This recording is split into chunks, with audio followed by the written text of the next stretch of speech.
Is that what we're doing? Should I just give in and be like, "Hi guys"? Somebody let me know that you apparently you like ripped my intro away from me and used it in Scary Game Squad. I don't know which one yet, but I'm gonna go find it and I'm gonna. I didn't rip anything. Here's the thing. All I do is say, "Hello, everybody. Welcome back to Scary Game Squad." Every time, the exact same way. Somebody told me on Twitter that no. Alex, literally, was like. You said, "Oh my God, stop!" And then, of course, that meant keep going. And so I did it, and then you reminded me it was a brand deal, and so I stopped. But in fact, a brand deal. But here's what I'm going to say about this. We never acknowledge it, really. Scary Game Squad. I don't know why it is one of the most chaotic opener. Like anytime you watch the show, the first 4 minutes is just. Like there should be like a supercut of just the first 4 minutes, and you just have to. There should be a game show where you have to guess what episode, what game we are about to play just from listening to the nonsense that we're talking about. yes. Before we remember that the game is on in front of us. Welcome to the Minisode for not Scary Game Squad. We forgot the Minisode was on in front of us. Well, listen, we just did the Halloween special episode. We did. And it was a great little mixture of listener stories. So I thought we teased a really long one that we didn't read on the show. What if I read it? Please do. That might be the whole mini-sode. We'll see how it goes. Oh my God. Let's just see how it goes. One. It's a very big one. Let's just see how it goes. This is, I keep getting haunted on vacation by various fancy hats. Hi, fellas. Hi, fellas. Maybe that's the title of the minisode too. In the spirit of Spooktober, I thought I would share 2 strange experiences I have had in the last couple of years. Happy for these to be read on the pod. I would caveat these stories by saying that I am a very skeptical, type A sort of person. I enjoy stories about the supernatural or paranormal in the abstract, but tend to not believe any of them. With the exception of these 2 stories, I have never had any strange or paranormal experiences. I am a solicitor. Oh, we are British. What Americans would call an attorney, specializing in litigation, and as part of my job, I regularly deal with witnesses and witness evidence. I am well acquainted with the unreliability of witness testimony and the fallibility of the human mind. I am aware that these experiences, or at least my recollection of them, could be explained as false memories that my subconscious mind has, in the process of recalling these events, reconstructed them to be more interesting than they actually were. I don't know how reliable my stories are. All I can say is that I am recalling them as best I can and not knowingly embellishing them. That is the most lawyer-written paragraph that I've ever read. No, that's great. Yeah. It reminds me of my friend Andrew, who's a lawyer, and I don't know if he listens to this, but it reminds me of Andrew. With all that said, here are my stories for what they are worth. The Cabin in the Woods. In early April 2023, my girlfriend and I were on vacation, road tripping through Appalachia. For most of our trip, we were traveling on the Blue Ridge Parkway through Virginia in North Carolina, and our last days of the trip were to be spent in the Great Smoky Mountains National Park, straddling the North Carolina-Tennessee border. As an Englishman, I wasn't aware of Appalachia's spooky reputation until after this trip.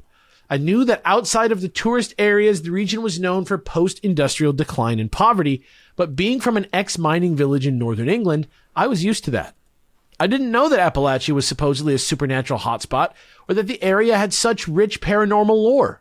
Frankly, if I had known this at the time, it would have made me enjoy the trip even more. And let me tell you, speaking of teases for next year, I'm going to tease something for next year. Something about Appalachia. Road trip through Appalachia, up the mountains, down the valleys, up the hollers. Something for Appalachia next year. Mathis? Me? Yeah, I'm there. Yeah. Anyway, we were coming towards the end of our trip and had arrived in Asheville, North Carolina, a wonderful city close to the Tennessee border and the Great Smoky Mountains. Up to this point, we had been staying in motels, but for our last 2 nights, I had booked something special, a secluded cabin in the woods. Always works out. Always works out good. This wasn't one of those cabins that is part of a larger corporate development, which are pretty common in the area. It was an honest-to-goodness cabin in the middle of the woods, presumably somebody's holiday home that they rent out on Airbnb when they're not using it. The cabin was about an hour outside of Asheville in the hills around Waynesville, for those who know the area. After a morning of hiking and an afternoon exploring Asheville, we started making our way out there. We were about halfway to the cabin, driving on a relatively busy 2-lane road when the rain started.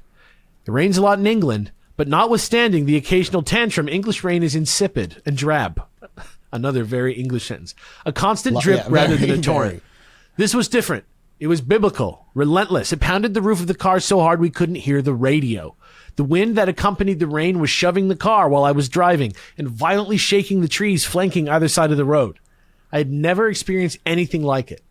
The car's window wipers were working at full speed, but they couldn't keep up. We could barely see 15 feet ahead of us, and anything past that was gray haze.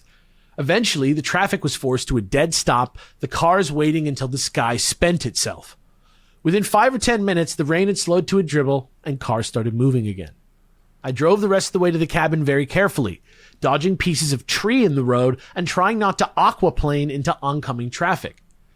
The cabin was built on the side of a heavily forested hill a few hundred feet back from a quiet country road. To get to it, we had to leave the road, drive up a narrow dirt track that worked its way up the hill with 3 or 4 tight switchbacks and no barriers. The rain had turned the track hazardously muddy. Several arse-puckering, wheel-spinning minutes later, we finally arrived and parked in a sheltered parking space about 15 meters, aka 50 feet, from the front door. The cabin was much larger than I had anticipated. It was log-built with 2 stories and a cherry red roof. Perfect for getting murdered inside of. That was editorial license, that last line. I just needed to take a sip of water. We entered the code on the lockbox outside, took the key, and opened the front door. The cabin seemed even larger from the inside. The front door opened into an open-plan room that was bigger than our apartment. The left side of the room was a large kitchen and living area, and the right was a large dining area and bar. Between the dining table and the bar were double doors leading to the master bedroom/bathroom, and there was a dartboard on the wall to the right of these doors. Immediately to the right of the front door was a set of stairs leading to the much smaller second floor, where there was another bedroom and a bathroom.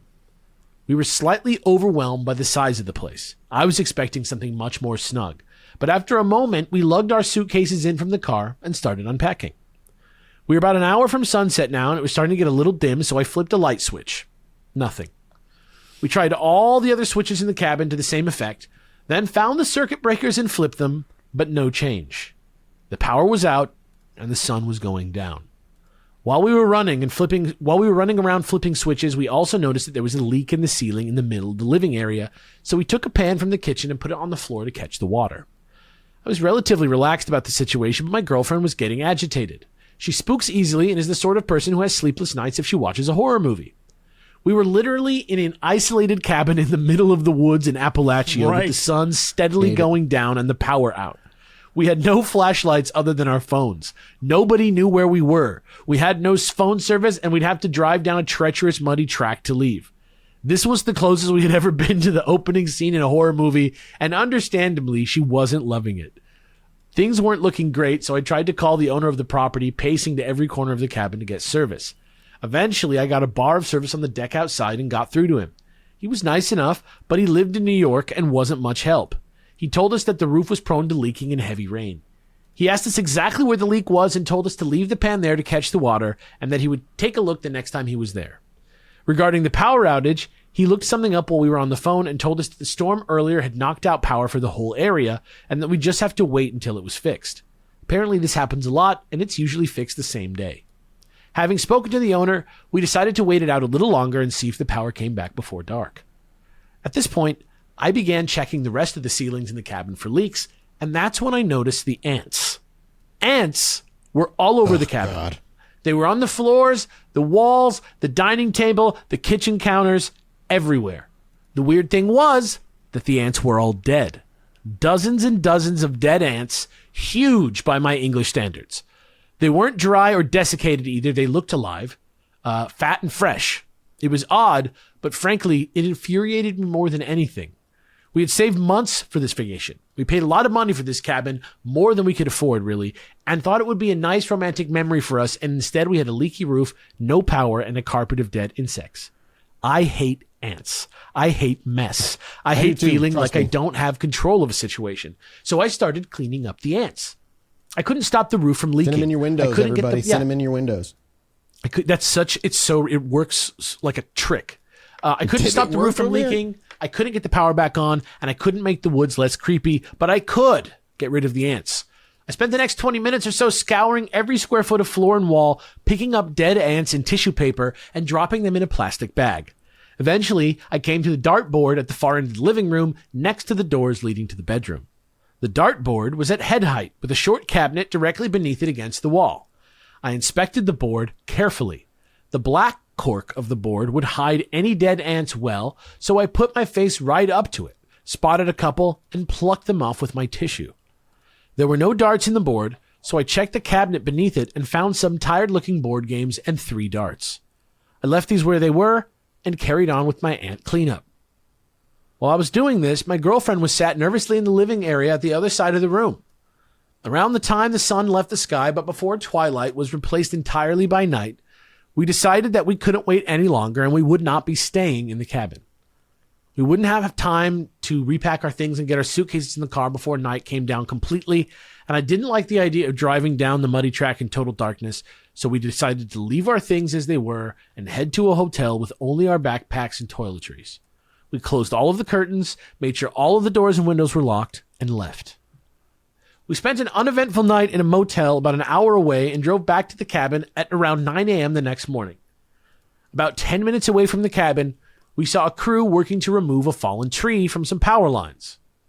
I'm going to take a sip of water because this is getting a little extensive. Yeah, it's a long... You see why I was like, maybe we won't do this one right now. You know what? This is really well done so far, but in a way that I keep expecting things. Like, I thought it was going to be, I went to the dartboard, and there was darts impaling ants in the dart. I was ready for it to get weird. Yeah. That would be actually such a great, beginning of a story. All right, anyway. When we arrived at the cabin, the power was still out, and everything was where we had left it. Given the crew we passed on the way in, we were confident the power would be back up later in the day, so we decided to just get changed, go about our day as planned, and return to the cabin that afternoon. Whilst pottering around the cabin getting ready, however, I noticed something odd. Embedded in the dartboard next to the bedroom were 3 darts. The darts that I'd left in the cabinet beneath the dartboard.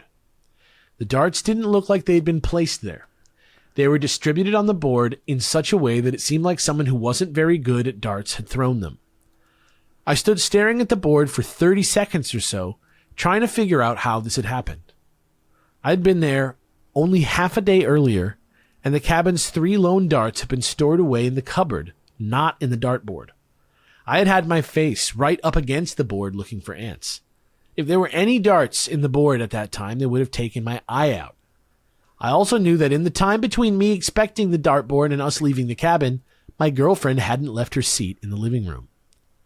Other than the darts, there were no indications that anybody had been in the cabin. Everything was exactly as we had left it.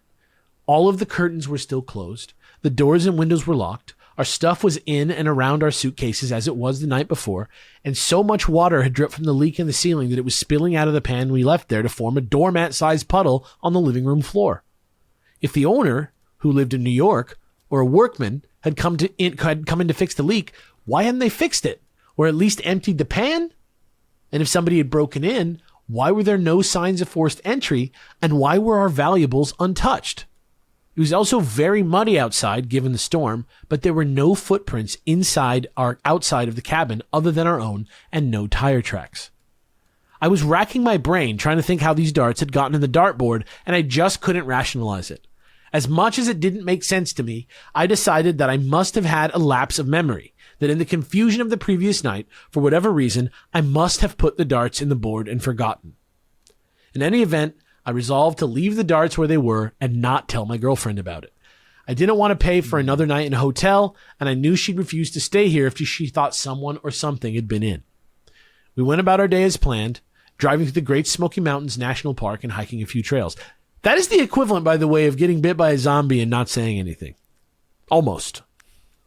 If later in this story, I know you wrote this story so you guys didn't get axe murdered, but if you did, that would have been the heartbreak moment when you watched the movie twice. All right. It was a clear blue day in one of the most naturally beautiful and charming places in the lower 48. The Appalachian Range, of which the Great Smoky Mountains forms part, is one of the oldest mountain ranges in the world, older than the dinosaurs, older than trees. At Newfound Gap, where the border of Tennessee and North Carolina meet high in the Smokies, you can look east and see rows of tree-blanketed peaks stretching into the far distance like waves. At that time of year, just before spring, the landscape in the near distance is two-tone, with deep green fir and spruce covering the peaks at higher altitudes, giving way to bare, gray, deciduous trees in the valleys. As you look further towards the horizon, the ridges of the ancient mountains undulate on, and the greens and grays turn silvery blue, giving this part of the Appalachian Range its other name, the Blue Ridge Mountains. Suffice it to say that by the time we were heading back to the cabin late that afternoon, I was in a good mood, and I had forgotten all about the darts. Little water break. Moved away from the mic to breathe. Chocolate rain. Wet that whistle. Yep. When we arrived, the power was finally back up and half of the lights in the cabin were on, a result of our manic switch flipping the night before. We were relaxed and settling into what seemed like the quaint forest retreat we were hoping for. The cabin was charming and warm now that we had electricity, and as day began giving way to night, we went out to the deck and watched the sunset. It was nighttime now, and we had had a long day, so we decided to put on our PJs and get into bed. My girlfriend was tidying in the kitchen as I went to the bedroom to get changed. As I passed through the bedroom door, I noticed something. To my right, where 3 darts should be protruding from the board, there was vacant space. Nothing. The darts were gone. There's a strange feeling of disjuncture that one feels when presented with the reality of what is that is completely different what you know should be. The mind bypasses fear and beelines instead for a detached curiosity. Instead of raving like a lunatic at the strangeness of what you're seeing, you instead furrow your brow, narrow your gaze, and say, "Huh, that's weird." This was a "huh, that's weird" moment. Huh. I checked the cabinet under the dartboard, and there were the darts lying neatly next to the dusty old board games. I could write off the darts being lodged in the board this morning, but I couldn't dismiss this. I knew with absolute certainty that I'd left the darts in the board when we left for the day, and once again, there were no signs that anybody had been here, and no reason for anybody to be here. My girlfriend had been right by me since we got back to the cabin, and she hadn't been anywhere near the dartboard either. I had to know if somebody had been in the cabin, so I turned on the outdoor light, went out to the deck again, and called the owner. I didn't tell him what had happened. I just told him that the power was back on and the roof had stopped leaking before casually asking if anybody had been here. He said no. I asked if anybody else had a key. No, just him. He had 2 more sets of keys, but he was in New York. As I put the phone down, I suddenly felt a wave of anxiety wash over me. It wasn't outright panic yet, more a cold realization that we might be in a dangerous situation. The only rational explanation was that somebody had broken into the cabin to fuck with us and left no trace. Whoever they weren't in the cabin. There was nowhere for them to hide that wouldn't have been obvious. The bulk of the cabin was open plan, and the bedrooms and bathrooms had no hiding places. If it was a person that was doing this, they were probably outside with me. I walked back inside as calmly as I could, closed the door, checked that every door and window was locked, and closed every curtain. It was pitch black outside now, and it didn't seem like a smart idea to try and drag all of our things, 3 large suitcases and backpacks, etc., to the car, which was 50 feet from the front door. All this in mind, I decided we would stay in the cabin and that I wouldn't tell my girlfriend about the darts. For the rest of the night, we made sure we were never in separate rooms, and when it came to bedtime, I double-checked every door and window and suggested we slept in the upstairs bedroom because of the ants, quote-unquote. My girlfriend slept like a baby that night, oblivious to what had happened. I spent most of the night staring at the door to the bedroom, listening for any movement outside or on the creaky stairs up to the 2nd floor, and ready to grab the bear spray I'd quietly put on the bedside table. Thankfully, the night passed without incident, and in the morning we hastily packed up the car and left. My girlfriend could tell something was off, and after about an hour of driving, she asked me what was wrong. So I told her what had happened. Surprisingly, she was actually glad that I hadn't told her anything. She said that if she had known, she probably would have had a panic attack and that making sure everything was locked and sleeping upstairs was the best thing to do. Well, there you go. Okay, I was wrong. I did not know this person. You got your answer. I don't know who or what put the darts in the dartboard and took them back out again. The idea of somebody trudging through the woods and breaking in without leaving any trace just to do that is disturbing, and the alternatives aren't much better. We both agreed we'd never stay in a cabin in the woods again. The woman in the hallway. The next story is more recent and much more disturbing to me. Last month, my girlfriend and I were on vacation again, this time in Spain. This was very much going on vacation. There's the lesson. Stop it. Cut it out. It sounds nice. The universe wants you not to relax. I like where you chose to go.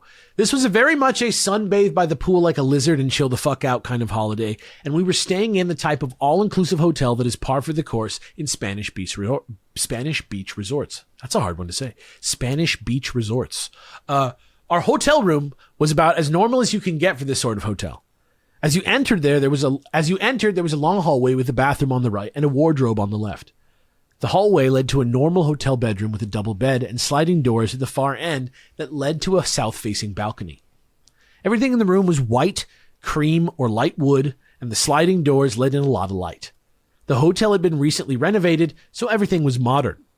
The room was nice, but it was about as benign and characterless as you could get. There was nothing creepy about it at all. I only say this because the first time I stepped into the room, the hairs on the back of my neck stood up, and I inexplicably felt a strong feeling that I should not be here. It is difficult to describe, but I'm sure we have all felt this feeling at some point. A gut instinct about a building or room or situation that something is off, but you don't know what. An anomalous feeling of wrongness that prods your lizard brain and sticks you to the spot. Being in that room felt like standing on the edge of a cliff, and I have no idea why. You know something? I was watching a video, apropos of nothing, about spies. This lady who's like the master of disguise for like the CIA or some shit, and her husband is the guy from Seen Argo. that movie multiple times. Yeah, her husband. You love Turtle Club? Yeah, man, are you turtly enough? Man, That's to one of be the like movies Turtle you've Club? seen Yeah. is Dana Carvey's Master He of said Disguise. multiple times, and he loves Multiple it. times I have seen that movie. This says a lot. This says You a know, lot. there's about other Neil Breen. movies. It says a lot. Yeah. There's a lot of other movies out there you might like if you like that one, I think. Oh, no, that's pretty. What was I fucking talking about? Oh, yeah. This lady from the CIA, she was saying that it's actually, because she's run a lot of missions. Like I said, her husband is the guy who Ben Affleck played in Argo. She was saying that it's like totally normal and natural and like justifiable and forgivable for a spy to like bail just from like vibes on like any mission, even if it's crucial. Just like if the vibe isn't right, yeah, like you just don't do it. Yeah. Isn't that weird? It's so many stories of that, even in like modern times of like regular people being like, I had a weird feeling and I didn't go and this weird bad thing happened. It's just like, sometimes you just get this weird, just gut instincts. Yeah. Really, really interesting. Anyway, having lived in England my whole life, I've been in and stayed in some very old, classically creepy places, and I've never had the feeling I had in this bland hotel room. Shit, I hadn't even felt like this in the cabin. It was weird and disconcerting, but eventually my instincts gave way to the banality of the room. I put my initial feelings to the back of my mind and enjoyed the vacation. It was the 5th night of the vacation when it happened. We had had a great time so far. We spent our days eating, sunbathing, swimming, and generally having a nice break together. To top it off, I'd been sleeping like a baby every night. It was the most relaxed I'd been in a long time. That night, I woke up from a dreamless sleep. I thought it must have been close to morning, so I rolled over and checked the time on my phone. 4:30 a.m. I still had a few hours before we would be getting up, but I was pretty well rested and felt wide awake, so I stretched, rolled onto my back, and scrolled through Reddit on my phone for a while. After about 10 minutes, I plugged my phone back in and put it on the bedside table face up. I was laid on my side, facing the hallway and the front door. As soon as my phone screen flicked off, I saw her. There was a woman in the hallway. It seemed like she was fully nude, but her legs were the only part I could see completely clearly. The rest of her above the waist was barely visible and seemed to be in shadow despite there being no light to cast a shadow. She was stood completely still with her arms by her sides. I could tell she had long hair hanging down to her hips, and I felt like she was staring right at me, even though I couldn't see her face. Based on what I could see, she seemed like a young, quite petite woman. My immediate thought was that it was my girlfriend sleepwalking or something, even though she had never sleepwalked before. I called out my girlfriend's name and received no response. I tried again, but realized with a sinking feeling that my girlfriend was still in bed with me. Without taking my eyes off the woman, I moved my foot out behind me to see if my girlfriend was there. She was. This woman was not my girlfriend, and she was stood in the hallway staring right at me. I hadn't heard a door, so she must have been there at least the entire time I had been awake. I was frozen for a while, my mind racing, She still didn't move. Eventually, I rationalized that if there was a naked young woman stood in our hallway, she probably wasn't a threat. She was most likely drugged up and totally out of it. If I shouted or confronted her, she would probably freak out. So I started nudging my girlfriend's leg behind me with my foot and quietly saying her name to wake her up. We would be much better handling the situation together than I would on my own. Just when I heard my girlfriend stirring next to me, however, I noticed something horrible. The woman's feet weren't touching the floor. My stomach dropped, and I panicked. I turned to my girlfriend for a split second and shouted her name to wake her. When I turned back around, the woman was halfway to the bed and moving towards me rapidly, though no part of her was actually moving. It was like she was frozen solid and moving towards the bed on rails. I shot my hand out to the light switch and turned it on. The second the light came on, she was gone. I hadn't taken my eyes off of her. She just vanished. At this point, my girlfriend was awake and I was shaking like a shitting dog. I told her what had happened, and she was about as scared as I was. We turned on the TV and all the lights until the sun came up, then went about our day as normally as we could. I didn't see anything else in that room, but our last few nights were pretty uncomfortable, and we slept with the light on. I don't know why I saw what I saw. I don't drink, don't currently take any drugs, prescription or otherwise, and have no personal or family history of hallucinations. Hell, I've taken mushrooms on multiple times in the past and never had visual hallucinations. I was feeling very relaxed at the time and was getting a lot of sleep, so I wasn't sleep deprived. I've never had night terrors, and whilst I have had sleep paralysis a handful of times, I was always paralyzed and never saw anything. This didn't feel like sleep paralysis. I had been wide awake on my phone for at least 10 minutes before it happened and had full control of my body throughout. Furthermore, there was something more about this experience, something strange that I have left out of the story when telling my friends because it sounds crazy. As soon as the woman started moving towards me, I felt something which is difficult to describe. I don't know how, but I knew with absolute certainty that whatever this was, it wanted to hurt me. It didn't speak or express itself in any way, and I couldn't even see its face, but it exuded malice, like fire exudes heat. It was a complete wrongness that I had never felt before and could barely comprehend. It felt like I was falling and she was the ground. I knew that if she reached me, I would die. Whatever I saw, that feeling, that wrongness was real. This is what has haunted me ever since. Hope you enjoyed these stories, and I'd love to hear any explanations anyone might have. P.S. I'm a longtime listener and 3 times CoxCon attendee. Shout out to the shithole that is Telford. Holy shit. Hope the boys can get out to England sometime soon for a live show. Keep up the good work. The views of this listener, do not reflect the views of the hosts. Telford was a beautiful place. I got engaged there. It's a fine place to go eat Nando's or Pizza Express or any of the other things that are available all over the entire country. All right. It's a beautiful time out in Telford. I think that's enough for today, right? I do. I had a news story of a psychic who actually found a dead body. But we can wait. We'll get it next time. We'll have it for next time. It's on deck. Yeah. I got it on the. That was great. I loved every bit of that. The only thing, look, I'm going to give you a little advice on storytelling. The only thing that would have made that story better is as the spirit approached you, you saw 3 darts in her hand. That's it. That's the only thing that would have made that story better. Oh my God. I thought you were going to say your titty came out or something. No, I'm trying to full circle. Like she was always there messing with the darts, and then she brought you the darts, and she was like angry. Like, when you're on vacation, I'm on vacation. Like, that would have been amazing. Yeah. Thank you guys so much. I hope you enjoyed your Halloween. We'll be back next week with a brand new Minisode. We appreciate you. We love you. Goodbye. Bye.